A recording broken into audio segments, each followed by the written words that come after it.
ওয়াকানা বাইনা কাতিফাইহি খাতামুন নবুওয়া, আর পিঠের মধ্যে কাজিররিল হাজালা, কবুতরের ডিমের মতো একটা মাহরুন নবুওয়া ছিল। উনি যে শেষ নবী, উনি যে প্রফেট, দ্য লাস্ট মেসেঞ্জার, এটা প্রমাণ আল্লাহ সিল মেরা দিছে।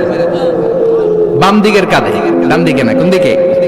সাহাবারা যারা এটা দেখেছেন তারা বলেছেন যে আমরা দেখেছি এর মধ্যে কিছু চুলও ছিল, একটু লালচে ছিল, একটু উঁচু ছিল। একদিন বিশ্বনবী বললেন, বান্দার কোনো হক আল্লাহ কোনোদিন ছেড়ে দেয় না। আল্লাহর হক আল্লাহ মাফ করে, বান্দার হকের মাফ নাই। যদিও আমি নবী, আমার উপর যদি কোনো হক থাকে বলো, আমি দিয়ে দেব। কোন সাহাবী দাঁড়ায় না। এক সাহাবী দাঁড়িয়ে বলল, নবী, যুদ্ধের ময়দানে চাবুক চালানোর সময়, লাঠি চালানোর সময় এক কাফেরকে মারতে যেয়ে আপনার লাঠির বাড়ি আমার পিঠের মধ্যে পড়েছে। আপনি যেহেতু এই কিসাসটা আদায় করতে চান, আপনার পিঠে আমি লাঠির বাড়ি মেরে এটারে শোধবোধ করে দিতে চাই। সাইয়েদনা ওমরে ফারুক হাতের জামা এরকম পড়তে শুরু করছে, আয় এদিকে আয়, তোরে শোধবোধ করাই। বিশ্বনবী বললেন, ওমর রাখো, এটা বান্দার হক, মিটাতে দাও। বিশ্বনবী বললেন, আসো, তুমি এসে আমার পিঠে লাঠি দিয়ে চাবুক দিয়ে বাড়ি মারো। সাহাবী বলে, ও নবী, তখন দুর্ভিক্ষের সময়ের যুদ্ধ ছিল, আমাদের গায়ে জামা ছিল না। যখন আপনি আমার চাবুকটা পিঠের মধ্যে মেরেছেন, আমার পিঠে তখন জামা ছিল না। আপনি যদি যথা নিয়মে কিসাসটা আদায় করতে চান, আপনার জামাটা খুলেন, খালি পিঠের মধ্যে বাড়িটা মারিস। এবার আর ওমরে ফারুককে ধরে কে? এদিকে আয়, তোরে দেখাইতেছে। বিশ্বনবী বললেন, ওমর থামো, মারতে দাও। বিশ্বনবী উনার জুব্বাটা উপরের দিকে উঠালেন, পিঠের মধ্যে বাড়ি দেওয়ার জন্য ওই সাহাবীকে ডাকলেন। ওই সাহাবী বিশ্বনবীকে পিছন দিক থেকে জড়িয়ে ধরে ওই মোহরে নবুয়তের মধ্যে চুমু দিয়ে ফেলেছে। সাহাবী বললেন, নবী গো, এই নাটক করার জন্য আপনি আমারে মাফ করে দিয়েন। আপনি বিশ্বনবী, উদম গায়ে আপনারে দেখা যায় না, খালি গায়ে আপনারে দেখা যায় না। শুনেছি আপনার পিঠের মধ্যে মোহরে নবুয়ত আছে। অনেক দিনের সাধনা, জল্পনা কল্পনা, আপনার মোহরে নবুয়তে আমার ঠোঁটটা আমি লাগাবো। আপনার মোহরে নবুয়তের মধ্যে আমার ঠোঁটটা লাগিয়ে আমার ঠোঁটটারে আমি জাহান্নাম থেকে পরিত্রাণ করাবো। এজন্য প্ল্যান প্রোগ্রাম করে এতক্ষণ আপনার জামাটা খুলতে বলেছি। আপনার উপরে আমার কোনো হক নাই। আমার আব্বা মা, আমার সম্পদ, আমার জীবন আপনার জন্য কোরবান গো নবী। বিশ্বনবীর পিঠে বাম দিকে খাতামুন নবুওয়া ছিল, মাহরে নবুওয়া। কোন বর্ণনা এসেছে উনি এই মাহরে নবুওয়া দিয়ে পিছন দিকে দেখতেন। বিশ্বনবী যখন নামাজ পড়তেন উনি বলতেন, ইস্তাকিমু ওয়া'তাদিলু ইয়ারহামুকুমুল্লাহ, কাতার সোজা করো, ফাঁকা জায়গা বন্ধ করে দাও। কারণ আমি সামনে যেমনি দেখি, পেছনেও তেমনি দেখি। অনেকে বলেন বিশ্বনবী পেছনে দেখতেন এই মাহরে নবুয়তের জায়গাটা দিয়ে। এটা ছিল বিশ্বনবীর behind CC camera, behind close circuit camera. আল্লাহু আকবার। বিশ্বনবী ছাড়া কোন নবীর পিঠে এরকম মাহরে নবুয়া ছিল নাকি? কথা বলেন। এজন্য ওই নবীরে গালি দিলে সহ্য হয়? কথা বলেন, সহ্য হয়? আবিয়াদুল ইবতাইন, বগল ছিল শুভ্র সাদা। আমাদের বগল কি সাদা? দুর্গন্ধ, কুৎসিত, কালো, তাই না? বিশ্বনবীরটা কালো? কথা কোন? শুভ্র সাদা। আমরা দোয়া করি এভাবে। বিশ্বনবী মাঝে মাঝে দোয়া করতে করতে, বৃষ্টির জন্য যখন দোয়া চাইতেন, আরাফার ময়দানে যখন দোয়া চাইতেন, দোয়া করতে করতে হাতটারে উপরের দিকে করতেন। সবাই এরকম হাত তোলেন, সবাই হাত তোলেন। বিশ্বনবী মাঝে মাঝে আবেগের চোটে এইখান থেকে হাতটা এই জায়গায় নিয়ে যেতেন। সুবহানাল্লাহ। বিশ্বনবী যখন হাত আবেগের চোটে উপরের দিকে উঠাতেন, বিশ্বনবীর বগল দেখা যেত। সাহাবারা বলতেন, হাত্তা ইউরা বায়াদু ইবতাইহি, এই সুযোগে আমরা দেখতাম ওনার বগলটা ধবধবে সাদা, কোনো দাগ ছিল না। মুস্তাওয়াল জাবিন, প্রশস্ত ললাট ছিল। আসাম্মুল আনফ, খাড়া নাক ছিল। বিশ্বনবীর নাক কিন্তু বোচা ছিল না। এরকম চ্যাপটা নাকরে আপনারা কোম্পানিগঞ্জে কি বলেন? চাকমা? কি নাক? হ্যাঁ, বুসা, নাক বুসা বা বোচা। বিশ্বনবীর নাক এই চাকমা স্টাইলে নাক ছিল না, খাড়া ছিল, খাড়া নাক ছিল। সুবহানাল্লাহ পড়ো। মুফাল্লিজুল আসনান, দাঁতগুলো ছিল পরিপাটি।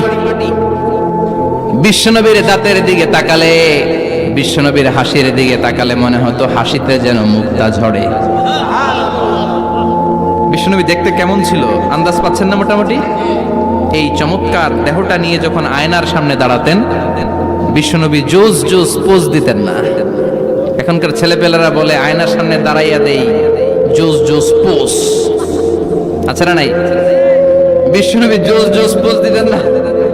বিশ্বনবী আয়নার সামনে দাঁড়িয়ে বলতেন, আল্লাহুম্মা হাসসানতা খালকি ফাহসিন খুলুকি। ও আল্লাহ, আমার চেহারাটা যেমনি আপনি সুন্দর বানিয়েছেন, আমার হৃদয়টারেও সুন্দর করে দেন। What a attitude, what an attitude! কি অ্যাটিটিউড ছিল ওনার! আমরা আয়নার সামনে সেজে পড়ে দাঁড়ালে চুলকে সাইজ করি, পান করি, স্টাইল করে ডিজাইন করি। বিশ্বনবী সুন্দর চেহারাটা নিয়ে যখন আয়নার সামনে দাঁড়াতেন বলতেন, আল্লাহ, আমার চেহারাটা যেমনি সাদা, হৃদয়টারও সাদা করে দেন। কিছু মানুষ আছে চেহারা সাদা, হৃদয় কালো, আছে না নাই? কিছু মানুষ আছে চেহারাটা কুচকুচে কালো, অন্তরটা সাদা, এমন মানুষও আছে না নাই? বিশ্বনবীর ভেতরও সাদা, বাহিরও সাদা। সুবহানাল্লাহ। আর এই সুন্দর সাদা দেহ নিয়ে আয়নায় দাঁড়িয়ে পড়তেন, আল্লাহ, চেহারা যেমনি সুন্দর, চরিত্রটাও সুন্দর করে দেয়। এজন্য আয়নার সামনে দাঁড়িয়ে এই দোয়ার দরকার আছে না নাই? পড়তে রাজি আছেন? মনে থাকবে না মাহফিল শেষ ভুলে যাবেন? মনে থাকবে? আয়নার সামনে আপনি যখন দাঁড়াবেন, আপনার স্ত্রী যখন দাঁড়াবে, আপনার বাচ্চারা যখন দাঁড়াবে, বলে দিবেন, বাবা, আয়নার সামনে দাঁড়ানোর দোয়া পড়ো। কত অসাধারণ দোয়া! পড়েন আওয়াজ করে আমার সাথে, আল্লাহুম্মা হাসসানতা খালকি ফাহসিন খুলুকি। আল্লাহুম্মা হাসসানতা খালকি ফাহসিন খুলুকি। এর মানে, আল্লাহ, আমার চেহারাটা করেছো সুন্দর, আমার আচরণ, আমার চরিত্রটাও সুন্দর করে দাও। চিৎকার করে পড়েন আমিন। তাহলে বিশ্বনবীর ব্যাপারে তিনটা কথা আমরা শুনবো বলেছিলাম, প্রথমটা শুনে ফেলেছি। মানে উনি দেখতে কেমন ছিল, উনি দেখতে কেমন ছিল, এর মধ্যে আমাদের আমলের কিছু নাই, শুধু বর্ণনা করা আর শোনা আর বিশ্বনবীকে ভালোবাসা, ঠিক কিনা? কারণ উনার না খাড়া, আমার তো খাড়া নাও হইতে পারে। উনি সুন্দর, আমি তো শ্যামলা হইতে পারি, কারণ এটা আল্লাহর দেয়া পরীক্ষা, ঠিক কিনা? দ্বিতীয় পয়েন্ট থেকে আমাদের আমল শুরু। দ্বিতীয় পয়েন্ট ছিল বিশ্বনবীর আচরণগত বৈশিষ্ট্য। আমার নবীর বিহেভিয়ার কেমন ছিল, কন্ডাক্ট সিস্টেম কেমন ছিল, ম্যানার কেমন ছিল, মানুষের সাথে কমিউনিকেশনটা কেমন ছিল, ব্যবহারিক জীবনটা কেমন ছিল, এগুলো আমল করার দরকার আছে না নাই? কষ্ট হচ্ছে? কষ্ট হচ্ছে? মনোযোগ আছে তো? মনোযোগ আছে না গেছে? আমরা এবার শুনবো বিশ্বনবীর আচরণ কেমন ছিল। বিশ্বনবী যখন রাস্তা দিয়ে হাঁটতেন, ইয়ামশি হাউনান, বিনয়ের সাথে হাঁটতেন। ইয়ামশি হাউনান, রহমানের বান্দারাও বিনয়ের সাথে রাস্তা দিয়ে হাঁটে, ঠিক কিনা? ওয়া ইবাদুর রাহমানিল্লাযীনা ইয়ামশুনা আলাল আরদি হাওনাও ওয়া ইযা খাতাবাহুমুল জাহিলুনা ক্বালু সালামা। রহমানের বান্দারা যখন রাস্তা দিয়ে হাঁটে, বিনয়ের সাথে হাঁটে, তারা অহংকার প্রদর্শন করে না, মানুষের সাথে বিনয়ের সাথে রাস্তা দিয়ে হাঁটে। এজন্য রাস্তা দিয়ে যখন হাঁটবো, বিনয়ের সাথে হাঁটবো। রাজি আছেন তো? নাকি অহংকার প্রদর্শন করে হাঁটবেন? বিশেষ করে যুবকেরা, 3-4 জন যুবক একসাথে হলে রাস্তায় ওদের আর কারো হুঁশ জ্ঞান থাকে না, পুরো দুনিয়াটাই মনে হয় দুনিয়াটাই আমার, আছে না নাই? না, মুরব্বীকেও সম্মান করবা, মহিলাদেরকে সম্মান করবা, তোমার জায়গায় তুমি হাঁটবা, ভদ্রভাবে হাঁটবা। ভদ্রভাবে হাঁটার দরকার আছে না নাই? উনি মুরব্বী, একদিন উনিও তোমার মতো যুবক ছিল, ঠিক কিনা? এই যে আমার কালো দাড়ি, আজীবন কালো থাকবে? কথা বলেন। উনার সাদা দাড়ি, ছোটবেলায় মনে সাদা দাড়ি নিয়ে আসছিল না? হ্যাঁ, উনিও একদিন তাগড়া যুবক ছিল, উনিও কোম্পানিগঞ্জ বাজারে দাঁড়ালে লোকজন তাকিয়ে থাকতো, ঠিক কিনা? তার মানে রং ধরা যৌবন জং ধরে শেষ। যৌবন সব সময় থাকে না, সার্টেন একটা পিরিয়ডের জন্য আল্লাহ দিয়েছে। এজন্য যুবক ভাইরা, তোমাদের রক্ত গরম, তোমাদেরকে বিনয়ী হতে হবে বেশি, ঠিক কিনা? রাজি আছো তো সবাই? বিশ্বনবী বিনয়ের সাথে হাঁটতেন। ওয়াকানা ইয়াতাবাসসাম, সবসময় মুচকি হাসতেন। কি করতেন? মুচকি হাসেন তো আপনারা? হাসেন না? মুচকি হাসবেন, কারণ মুচকি হাসতে পয়সা লাগে না। লাগে? মুচকি হাসি দেন তো একটা। এই যে সবার এখন মুচকি হাসি, পয়সা লাগছে? কথা কর। তাবাসসুমুকা ফি ওয়াজহি আখিকা সাদাকা, you smile to your brother, it's a charity. তুমি তোমার ভাইয়ের দিকে তাকিয়ে যে মুচকি হাসবে, এত সদকা দেওয়ার সওয়াব হয়ে যাবে।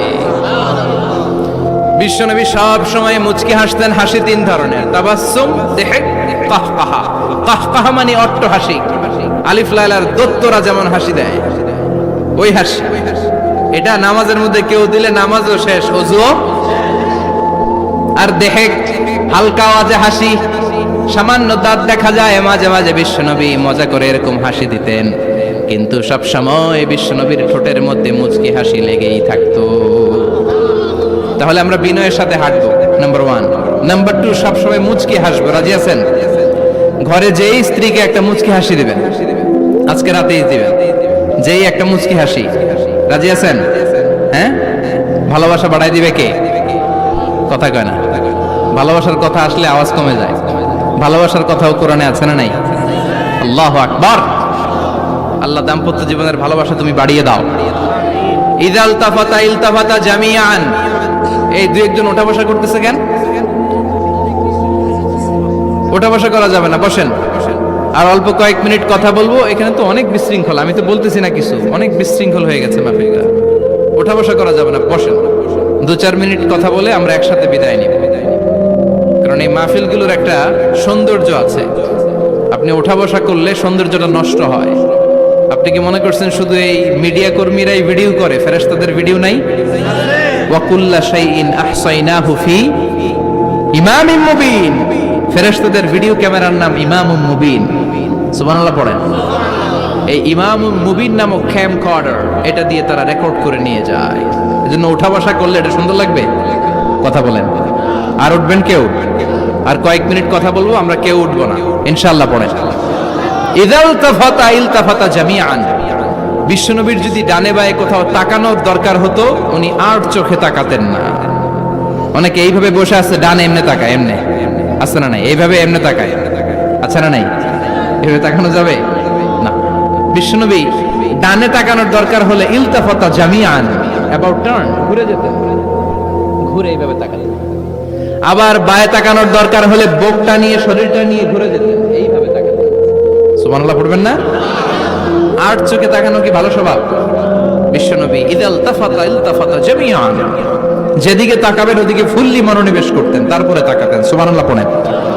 ওয়া কানা মুস্তাহিয়ান, লাজুক ছিলেন, বেশ লাজুক। এখন সমাজে লাজুকতা নাই, লাজ শরম আমরা হারাতে বসেছি, ঠিক কি না?